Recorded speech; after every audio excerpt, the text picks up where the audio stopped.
चलिए बच्चों एक टॉपिक डिस्कस करते हैं और टॉपिक है आपका कोस्ट। सबसे पहले समझेंगे हम इसके बेसिक कॉन्सेप्ट कि कोस्ट क्या होती है, कितने टाइप्स की होती है, ये सब हमें इस चैप्टर के में समझना है। देखिएगा, कोस्ट का मतलब अगर अपन बेसिकली बात करें तो कोस्ट कब आती है, जब हम किसी भी कमोडिटी को प्रोड्यूस करते हैं तो उसके प्रोडक्शन पर जितने भी तरीके के एक्सपेंसेस होते हैं उन सभी एक्सपेंसेस का सम हमारे लिए क्या कहलाती है, कोस्ट कहलाती है।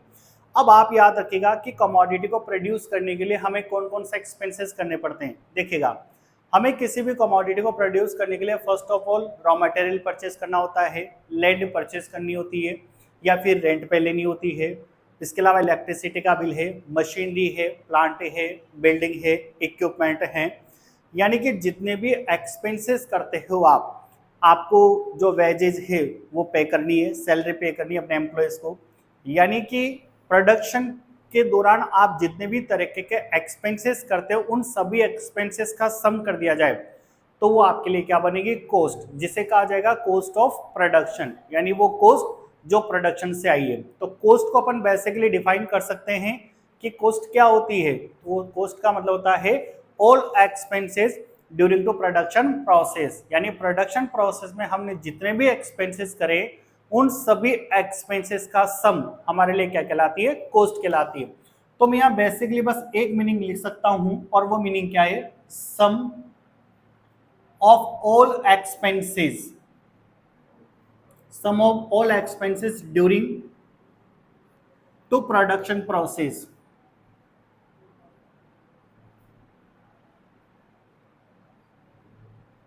प्रोडक्शन प्रोसेस में जितने भी तरीके के एक्सपेंसेस होते हैं उन सभी एक्सपेंसेस को क्या कहा जाता है, कोस्ट कहा जाता है। ठीक है, अब देखिएगा बच्चों, हम यहाँ पर पे दो कोस्ट के पहले बात करते हैं। एक तो हमारे पास होती है फिक्स्ड कोस्ट और एक होती है हमारे पास variable cost. First of all इन दो कोस्ट की बात करेंगे, one is a fixed cost and second is a variable cost. तो देखिएगा, अगर कोस्ट की यहाँ पर पे बात की जाए तो दो टाइप की कोस्ट हम पढ़ने वाले हैं। एक हमारे पास फिक्स्ड कोस्ट और एक है हमारे पास वेरिएबल कोस्ट।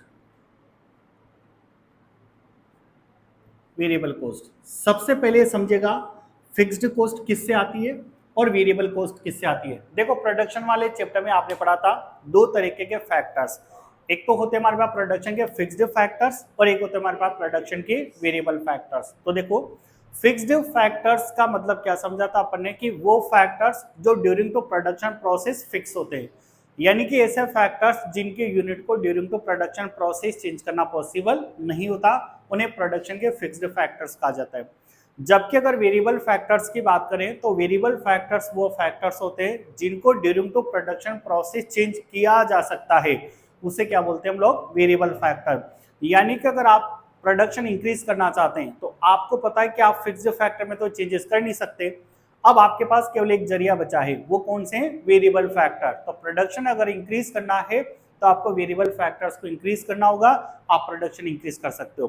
प्रोडक्शन डिक्रीज करना है तो आप वेरिएबल फैक्टर को डिक्रीज कर सकते हो, तो प्रोडक्शन डिक्रीज हो जाएगा। बिकॉज हम यहाँ पर पे फिक्स्ड फैक्टर की यूनिट्स को चेंज नहीं कर सकते क्योंकि वो प्रोडक्शन प्रोसेस के ड्यूरिंग ऑलवेज हमेशा कैसे रहते हैं, फिक्स बने रहते हैं। अब देखिएगा, फिक्स्ड फैक्टर्स यूज में लो आप प्रोडक्शन करने के लिए, चाहे वेरिएबल फैक्टर्स यूज में लो, किसी भी तरीके का फैक्टर यूज में लो, कोस्ट तो आनी ही आनी है। फिक्स्ड फैक्टर्स से जो कोस्ट आती है उसको फिक्स्ड कोस्ट कहा जाता है एंड वेरिएबल फैक्टर्स से जो कोस्ट आती है उसको वेरिएबल कोस्ट कहा जाता है। यानी कि जो फिक्स्ड कोस्ट होती है ये किसका रिजल्ट होती है, ये फिक्स्ड फैक्टर्स का रिजल्ट होती है। आप प्रोडक्शन प्रोसेस में जो फिक्स्ड फैक्टर यूज में लेते हैं उनसे आने वाली कोस्ट को फिक्स्ड कोस्ट कहा जाता है, और आप जो वेरिएबल फैक्टर यूज में लेते हो, वेरिएबल फैक्टर्स, आप जो वेरिएबल फैक्टर यूज में लेते हो उनसे आने वाली कोस्ट को क्या कहा जाता है, वेरिएबल कोस्ट कहा जाता है। तो बच्चों दो टाइप के कोस्ट है, एक तो फिक्स्ड कोस्ट है हमारे पास और एक वेरिएबल कोस्ट है। फिक्स्ड कोस्ट कौन सा फैक्टर से आती है, वेरी गुड। और वेरिएबल फैक्टर कौन से कोस्ट से आती है, वेरिएबल कोस्ट कौन सा फैक्टर से आती है, वेरिएबल फैक्टर से आती है। ठीक है, अब देखिएगा बच्चों, हम यहाँ पर पे दो कोस्ट की ओर बात करेंगे, एक एक्सप्लिसिट कोस्ट और एक इम्प्लिसिट कोस्ट, जो कि काफी इंपॉर्टेंट होती है। देखिएगा, दो कोस्ट की बात करेंगे और हम यहाँ पर पे एक्सप्लिसिट कोस्ट और सेकंड होती है इम्प्लिसिट कोस्ट। फर्क समझिएगा, दोनों का मीनिंग समझिएगा, क्या होती है एक्सप्लिसिट कोस्ट और क्या होती है इम्प्लिसिट कोस्ट। देखिएगा, एक्सप्लिसिट कॉस्ट वो कॉस्ट होती है जिसमें हम प्रोडक्शन करने के लिए आउटसाइड पार्टी को पेमेंट करते हैं, यानी कि प्रोडक्शन के फैक्टर्स जब हम हायर करते हैं और प्रोडक्शन फैक्टर्स को हायर करने के लिए जो पार्टी को पेमेंट किया जाता है उसे एक्सप्लिसिट कॉस्ट कहा जाता है। फॉर एग्जांपल, आपने प्रोडक्शन करने के लिए लेबर परचेज करी है तो लेबर को आपको वेजेस या सैलरी पे करनी पड़ेगी, क्लियर है। अगर आपने किसी से लैंड ली है तो उस पर रेंट पे करना पड़ेगा आपको, क्लियर है। कैपिटल पर आपको इंटरेस्ट पे करना पड़ेगा, यानी जो एक्सपेंसेस या वो कॉस्ट जो आउटसाइड पार्टी को पे करनी पड़ रही है उसको कहा जाएगा एक्सप्लिसिट कॉस्ट। और ये इनपुट्स हायर करने के लिए की जाती है, यानी प्रोडक्शन करने के लिए पहले आपको क्या करने पड़ते हैं, फैक्टर्स ऑफ प्रोडक्शन जिन्हें इनपुट्स भी कहा जाता है, तो इनपुट्स हायर करने पड़ेंगे। इनपुट्स हायर करने के लिए आपको पेमेंट करना पड़ेगा और जो पेमेंट किया जा रहा है थर्ड पार्टी या आउटसाइड पेमेंट किए जा रहे हैं उसे ही एक्सप्लिसिट कॉस्ट कहा जाता है। तो बच्चों ये पहला पार्ट है जिसको हम बोलेंगे एक्सप्लिसिट कॉस्ट, क्लियर है। यहां पर अपन लिख सकते हैं हायर इनपुट। इनपुट हायर करने के लिए जो कॉस्ट आती है उसको एक्सप्लिसिट कॉस्ट कहा जाता है। और यहां पर पे हमें आउटसाइड पार्टी को क्या करना पड़ता है, पेमेंट करना पड़ता है, आउटसाइड पेमेंट करने पड़ते हैं। आउटसाइड पेमेंट किसकी फॉर्म में करना पड़ता है, हमें लैंड के लिए क्या पे करना पड़ेगा, रेंट पे करना पड़ेगा। लेबर के लिए हमें क्या पे करना पड़ेगा, वेजेस या फिर हमें सैलरी पे करनी पड़ेगी। कैपिटल पे हमें क्या पे करना पड़ेगा, इंटरेस्ट पे करना पड़ेगा। तो ये आउटसाइड पार्टी को पेमेंट किया जा रहा है, तो ये सब किस में कंसीडर होगा, एक्सप्लिसिट कॉस्ट में। कोई मशीनरी परचेज कर रहे हो, पेमेंट करना पड़ेगा, एक्सप्लिसिट कॉस्ट का पार्ट होगा। अब हम बात करते हैं इम्प्लिसिट कॉस्ट। देखिएगा इम्प्लिसिट कॉस्ट क्या होती है। इम्प्लिसिट कॉस्ट का मतलब होता है कि सपोज करिएगा आप एक ऑनर हैं जो कोई बिजनेस चला रहे हैं, लेकिन आप बिजनेस आपके खुद के प्रेमाइसेस के अंदर चला रहे हैं, यानी आपकी खुद की बिल्डिंग है, क्लियर है, आपकी खुद की बिल्डिंग है जिसमें आप बिजनेस कर रहे हैं। तो कम से कम बिल्डिंग का आपको किसी को रेंट पे नहीं करना पड़ रहा, क्लियर है। यानी फैक्टर्स ऑफ प्रोडक्शन खुद किसका है, ओनर का है। और अगर ओनर जितने रुपए की बिल्डिंग है या जो भी रेंट बनता है वो खुद की प्रेमाइसेस की वजह से बचा लेता है, तो इसे कहा जाता है इम्प्लिसिट कॉस्ट। क्या कहा जाता है इसको, इम्प्लिसिट कॉस्ट। आगे आपको बात समझ में, एक एग्जांपल से क्लियर करते हैं। सपोज करिए कोचिंग इंस्टीट्यूट है, क्लियर है। अब वहां पर पे अगर टीचर्स हायर किए जाते हैं और उन टीचर्स को अकाउंटेंसी, इकोनॉमिक्स, बिजनेस लॉ ये पढ़ाने के लिए अगर पेमेंट किया जाता है, तो बताइए आप उसको एक्सप्लिसिट में काउंट करोगे, इम्प्लिसिट में काउंट करेंगे।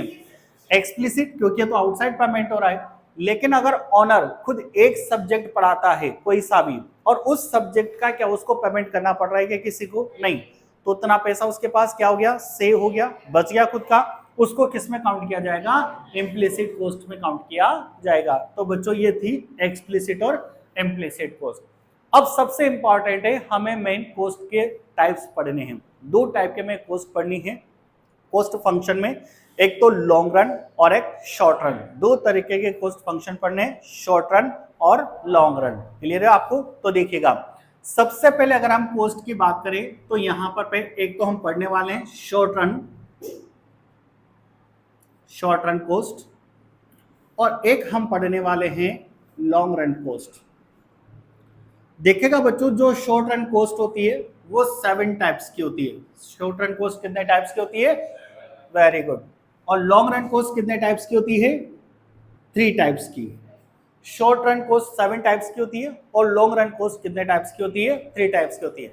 अब 7 टाइप्स की शॉर्ट रन कॉस्ट कौन कौन सी होती है ये हमें देखना है। एक बात का आंसर दीजिए आप लोग, फिक्स्ड फैक्टर्स से आने वाली कॉस्ट को क्या कहा आपने, वेरी गुड। और एक वेरिएबल फैक्टर से आने वाली कॉस्ट को क्या कहा आपने, तो दो तो ये होगी शॉर्ट टर्म के अंदर, एक तो फिक्स्ड कॉस्ट और एक वेरिएबल कॉस्ट। इस फिक्स्ड कॉस्ट को आप टोटल फिक्स्ड कॉस्ट भी बोल सकते हैं, इन वेरिएबल कॉस्ट को आप टोटल वेरिएबल कॉस्ट भी बोल सकते हैं। यानी यहां पर 7 टाइप की जो शॉर्ट टर्म कॉस्ट होती है, इसमें सबसे फर्स्ट आपके पास कौन सी आती है, टोटल फिक्स्ड कॉस्ट, शॉर्ट में क्या बोलेंगे इसको, टीएफसी। एंड सेकंड कौन सी आती है, टोटल वेरिएबल कॉस्ट यानी कि टीवीसी। अब बच्चों याद रखिएगा, अभी आपको ये एक्सप्लेन करा गया है कि टोटल फिक्स्ड कॉस्ट प्रोडक्शन के कौन सा फैक्टर से मिलती है, वेरी गुड। और टोटल वेरिएबल कॉस्ट कौन सा फैक्टर से मिलती है। अब आप ये देखिएगा स्टार्टिंग की जो दो कॉस्ट है वो टीएफसी टीवीसी हो गया, total fixed cost total variable cost. अब अगर आप दोनों ही कॉस्ट का सम कर दें, अब अगर आप दोनों ही कॉस्ट का सम कर दें तो वो बन जाती है टोटल कॉस्ट। क्या बन जाती है वो? Total cost. इसका मतलब ये हुआ किस टोटल कॉस्ट के अंदर total fixed cost and total variable cost दोनों क्या होती है? इंक्लूड होती है। आगे आपको बात सुनिए, तो फिर ये कहा जा सकता है कि टोटल कॉस्ट तो प्रोडक्शन के फिक्स्ड फैक्टर्स से भी आती है एंड वेरिएबल फैक्टर्स से भी आती है, because it is a sum of the TFC and TVC. Clear है बच्चों आपको? तो तीन टाइप के शॉर्ट टर्म कॉस्ट तो ये हुई आपके पास, सबसे पहले TVC, second TVC, then in दोनों का सम क्या है? TC, total cost. अब बच्चों याद रखिएगा ये तीनों ही अभी टोटल के नाम से, तो ये तीनों ही आगे एवरेज के नाम से भी आती है। क्लियर है? यानी टोटल फिक्स्ड कॉस्ट को क्या बोलोगे आप एवरेज में? Average fixed cost. और टोटल वेरिएबल कॉस्ट को क्या बोलोगे आप? Average variable cost. यानी एक आपकी हो गई एवरेज फिक्स्ड कॉस्ट, एक आपकी हो गई एवरेज वेरिएबल कॉस्ट। और जिस तरीके से आपने टोटल फिक्स्ड कॉस्ट और टोटल वेरिएबल कॉस्ट का सम करके क्या बनाया, एज वेल एज आप average fixed cost and average variable cost का सम करके क्या बनाओगे? Average cost. यानी कि एवरेज कॉस्ट किस किस का सम होती है? Average fixed cost and average variable cost. और बच्चों लास्ट सिंगल है आपके पास यहाँ पर पे मार्जिनल कॉस्ट। कौन सी है? Marginal cost. तो बताइए शॉर्ट टर्म कॉस्ट आपके पास कितने टाइप्स की होती है? फर्स्ट कौन सी होती है? सेकंड, दोनों का सम करेंगे तो। फोर्थ कौन सी है?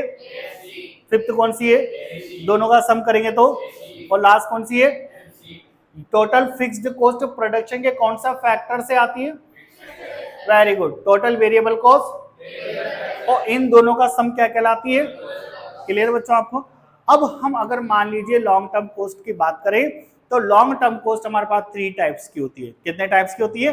थ्री टाइप्स की। सबसे फर्स्ट होती है हमारे पास long term total cost, second होती है लॉन्ग टर्म एवरेज कॉस्ट और थर्ड होती है हमारे पास लॉन्ग टर्म मार्जिनल कॉस्ट। तो तीन टाइप की हमारे पास यहाँ पर पे लॉन्ग टर्म कॉस्ट होती है। फर्स्ट कौन सी होती है? Long term total cost, second and third. तो बच्चों ये तो 7 टाइप्स की शॉर्ट टर्म कॉस्ट हुई, 7 टाइप की लॉन्ग टर्म कॉस्ट हुई। अब हम यहाँ पर पे जो शॉर्ट टर्म कॉस्ट है इनके फॉर्मूले देखेंगे कि किस टाइप से इनके फॉर्मूले होते हैं और कैसे इनको सॉल्व किया जाता है। कोई अगर न्यूमेरिकल एग्जाम आ जाए, है ना, एग्जाम में न्यूमेरिकल क्वेश्चन आ जाए तो उसको कैसे सॉल्व आउट किया जाएगा, इसके लिए हमें शॉर्ट टर्म कॉस्ट के फॉर्मूले पढ़ने होंगे सबसे पहले। That is clear? आप सभी को क्लियर है? चलिए एक बार रिवाइज करिए। यहां पर हमने देखा कॉस्ट का मतलब क्या होता है? Sum of all expenses during two. पहली कॉस्ट कौन सी यहां पर पे? सेकंड, फिक्स्ड कॉस्ट कौन से फैक्टर से आती है? And variable cost. Very good, पहली कॉस्ट कौन सी इधर? सेकंड कौन सी है? आउटसाइड पार्टी को जो पेमेंट करना होता है या इनपुट हायर करने के लिए जो पेमेंट करने होते हैं उसे क्या कहेंगे हम लोग? फॉर एग्जाम्पल रेंट किसको पे कर रहे हो आप? वेजेज या सैलरी किसे? और इंटरेस्ट किसको? और खुद ओनर के प्रमाइसिस या ओनर खुद एम्प्लॉय है, खुद काम कर रहा है, तो उस पर जो भी बनता है वो आपके लिए क्या कहलाएगी? Very good. कॉस्ट कितने टाइप्स की पढ़ी हमने यहाँ पर? फर्स्ट कौन सी है? सेकंड कौन सी है? शॉर्ट रन में फर्स्ट क्या है आपके पास? सेकंड, दोनों का सम। फोर्थ, फिफ्थ, दोनों का सम। लास्ट कौन सी है? चलिए लॉन्ग टर्म कॉस्ट कितने टाइप्स की होती है? First, second and third. चलिए बच्चों आप इसको कॉपी करिए और अब हम आगे शॉर्ट टर्म कॉस्ट के फॉर्मूले देखेंगे। क्लियर? चलिए बच्चों अब शॉर्ट टर्म जो कॉस्ट है उसके हम लोग फॉर्मूला डिस्कस करते हैं कि किस तरीके से शॉर्ट टर्म कॉस्ट की कैलकुलेशन की जाएगी। सबसे पहले फॉर्मूला अच्छे से समझना आपको। देखिएगा शॉर्ट टर्म कॉस्ट की बात करें, शॉर्ट टर्म, तो यहां पर 7 टाइप्स की शॉर्ट टर्म कॉस्ट की हमने बात करी है। ये कॉस्ट, और पहली शॉर्ट टर्म कॉस्ट कौन सी होती है? Very good. Second, third, fourth, fifth, six, seventh. ये देखो अब यहां पर सभी के दो दो फॉर्मूले होते हैं। शॉर्ट टर्म कॉस्ट के भी दो फॉर्मूले होते हैं जितने भी शॉर्ट टर्म कॉस्ट हैं सभी के दो दो फॉर्मूले होते हैं, ठीक है। हम समझते हैं कैसे। क्या आपको अभी मैंने जो क्लास पढ़ाई है इसमें ऐसा लगा क्या कि इनमें से किसी कॉस्ट का फॉर्मूला बताया हो मैंने आपको एक्सप्लेनेशन के अंदर बातों ही बातों में, और आपको समझ में आ गया होगा कि हाँ सर अपन ने जितना भी एक्सप्लेनेशन देखा है उसमें हम एक या दो कॉस्ट के फॉर्मूले तो बता सकते। बताइए किसका? Very good. अभी मैंने आपको ये कहा था कि टीसी किस किस का सम होती है। लो बन गया एक फॉर्मूला तो आपके लिए। यानी आप टीसी को क्या लिख सकते हो? TFC plus TVC. रटना नहीं है बच्चों, हमेशा याद रखना, कॉन्सेप्ट क्लैरिटी के साथ पढ़ना है। तो आपको ये पता चल गया कि टीसी किस किस का सम होती है, टीएफसी एंड टीवीसी का। ऐसे एसी के लिए भी कुछ कहा था आपको, किस किस का सम होती है? Very good. यानी AC equal to AFC plus AVC, AFC plus AVC। अब आप समझिएगा बहुत अच्छे से एक चीज को, हमें टीसी का मतलब पता चल गया कि इन दोनों का सम टीसी होती है, यानी TC equal to TFC plus TVC. AC के लिए पता चल गया कि इन दोनों का सम एसी होती है, यानी AC equal to AFC plus AVC. क्या यहां से आप टीएफसी का फॉर्मूला जनरेट कर सकते हैं? टीएफसी की वैल्यू निकालने के लिए आपको टीसी में से टीवीसी क्या करना होगा? तो क्या बनेगा टीएफसी का फॉर्मूला? टीसी माइनस, यानी बच्चों टीएफसी इक्वल टू क्या बन गया? TC minus TVC. यहीं से टीवीसी का कैलकुलेट कर दो आप, टीसी माइनस टीएफसी, यानी टीवीसी का फॉर्मूला बन गया टीसी माइनस टीएफसी। क्लियर है बच्चों आपको? एज वेले यहां से एएफसी का फॉर्मूला बनाइए आप, एसी माइनस एवीसी, यानी एएफसी का फॉर्मूला बन गया आपके पास एसी माइनस एवीसी। यहीं से एवीसी का निकालिए आप, एसी माइनस एएफसी, यानी AVC equal to AC minus AFC. Clear है बच्चों? और आपको मार्जिनल कॉस्ट का फॉर्मूला यहां पर लर्न करना है, MC equal to delta TC upon delta Q.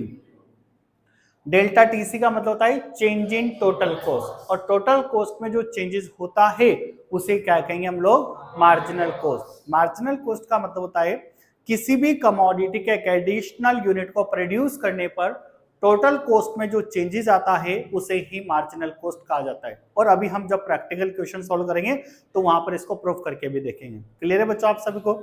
अब देखिए सिंगल सिंगल फॉर्मूला सभी आपको शॉर्ट टर्म कॉस्ट के मिल चुके हैं। अब हम बात करते हैं सेकंड फॉर्मूले की। देखिएगा हम बात करते हैं टीएफसी का क्या फॉर्मूला होगा? Second, TVC, TC, AFC, AVC, AC और एमसी। अब समझिएगा आप लोग, देखो ये आपके लिए एवरेज फिक्स्ड कॉस्ट है।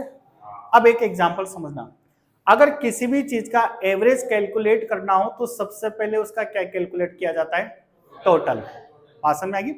अगर आपके मार्क्स का एवरेज मार्क्स कैलकुलेट करने तो पहले मुझे सभी बच्चों के मार्क्स का क्या करना होगा? टोटल, यानी मार्क्स का टोटल करना होगा, फिर divided by number of student से डिवाइड करना होगा। क्लियर? इसको पढ़िए क्या है आपके लिए? एवरेज फिक्स्ड कॉस्ट, यानी कौन सी कॉस्ट का एवरेज निकाल रहे हो आप? तो पहले फिक्स्ड कॉस्ट का क्या चाहिए आपको? और फिक्स्ड कॉस्ट का टोटल चाहिए तो उसको क्या बोलोगे? Total fixed cost. यस और नो? तो फिक्स्ड कॉस्ट का एवरेज निकालने के लिए पहले फिक्स्ड कॉस्ट का टोटल निकालना पड़ेगा, जिसको टोटल फिक्स्ड कॉस्ट कहेंगे, और डिवाइड किससे करना होगा? क्वांटिटी से। सिंपल। ऐसे ही वेरिएबल कॉस्ट का भी एवरेज निकालना है तो पहले वेरिएबल कॉस्ट का टोटल करना पड़ेगा, जिसको क्या बोलेंगे? टोटल वेरिएबल कॉस्ट, और किससे डिवाइड करना होगा? क्वांटिटी से। एवरेज कॉस्ट इसका टोटल, टोटल कॉस्ट, और किससे डिवाइड करना होगा? क्वांटिटी से। क्लियर है? तो एएफसी इक्वल टू क्या बना? TFC upon Q. TVC equal to sorry AVC equal to TVC upon Q, और AC equal to TC upon Q. अब समझिएगा क्या अभी आपको क्या चाहिए? टीएफसी का सेकंड फॉर्मूला चाहिए, तो टीएफसी का सेकंड फॉर्मूला निकाल सकते हो आप, एएफसी इंटू क्यू।